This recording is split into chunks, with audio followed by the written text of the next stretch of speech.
इसको घाट की राजनीतिक हत्या है, षड्यंत्र? मैं ये मानता हूँ कि इसकी पूरी जांच होनी चाहिए, गंभीरता से जांच होनी चाहिए।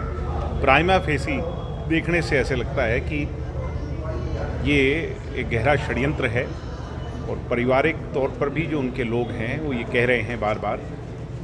गोवा में शुरू में इसको कह दिया गया कि ये सिर्फ हार्ट अटैक था, उसके पश्चात इसमें बहुत सारी चीज़ें और निकल करके आई, जिसका मतलब स्पष्ट है कि ये गहरा षड्यंत्र है, मगर इसकी जांच से पता चलेगा कि तो परिवार सीबीआई की जांच मांग रहा था। निश्चित तौर पर हम भी इस बात के पक्षधर हैं कि जो पारिवारिक लोग चाहते हैं उस हिसाब से इसकी जांच होनी चाहिए, चाहे सीबीआई से हो, अगर वो चाहें कि सिटिंग जज से इसकी जांच कराई जाए तो वैसा हो।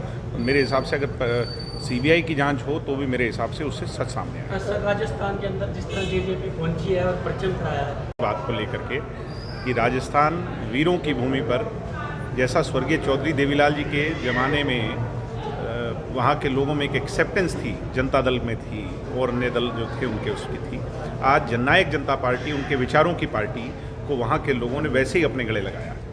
और आप ये हैरानी मानेंगे कि पहली बार में जाकर के विश्वविद्यालय में फतेह हासिल करनी, उसके साथ 12 ऐसे कॉलेजेस हैं जिसमें हमारे प्रधान और अन्य पदों पर साथी जीत करके आए हैं। मैं 3 तारीख को फिर से दौरा करूंगा और राजस्थान के अंदर 2023 में कांग्रेस से लोग परेशान हैं और दूसरा किसी को चुन पाने का अभी तक मन नहीं बना पाया। वैकल्पिक तौर पर किसान और कमेरा जननायक जनता पार्टी की तरफ आस और उम्मीद से देख रहा है। दुष्यंत जी में अच्छा नेता की छवि मानता है, तो ऐसे में वो लोग भी चाहते हैं कि जननायक जनता पार्टी सक्रिय तौर पर, प्रत्यक्ष तौर पर वहाँ चुनाव लड़े और वहाँ के लोगों का समर्थन से करे। 2024 में बताएंगे, अभी तो 2022 है। पंचायती चुनावों में किसान दोबारा आंदोलन में बैठ चुके हैं, क्या रहेगी जेजेपी की भूमिका? मैं समझा दोबारा। किसान दोबारा मुश्तरका जमीन बचाने के लिए आंदोलन पे किसानों की सारी मांग मानी जानी चाहिए। मैं तो पहले से कहता था, तब भी सरकार ने उस समय जब ये कानून आए और तमाम चीज़ें आई तो शायद मैं उन लोगों में से था जो खुल करके कहता था कि इनकी सारी बात मान लो, माननी पड़ेगी, आज नहीं तो कल माननी पड़ेगी।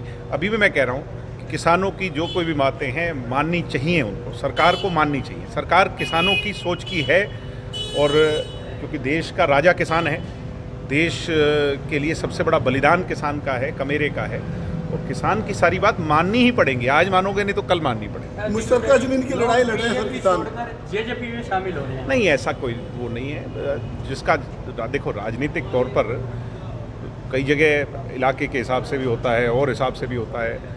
तो हमारे साथ पूरे कैथल में भी आपने देखा निरंतर जो है जेजेपी के साथ लोग जुड़ रहे हैं और जिस तादाद में जुड़ रहे हैं, मैं बड़े विश्वास से कह सकता हूँ आने वाले समय में यहाँ सभी सीटों पर बड़ा मजबूत पक्ष हमारा। सर, 1 सितंबर से बड़े आंदोलन का आगाज करेंगे किसान, जेजेपी वही कह रहा हूँ कि किसानों की पहले ही बात मान लें, 1 सितंबर के आंदोलन की आवश्यकता ना पड़े, जो उनकी बात जायज़ है वो सारी मान लें। और जमीन की लड़ाई लड़ रहे हैं सर, वो उनकी छिपी जा रही है।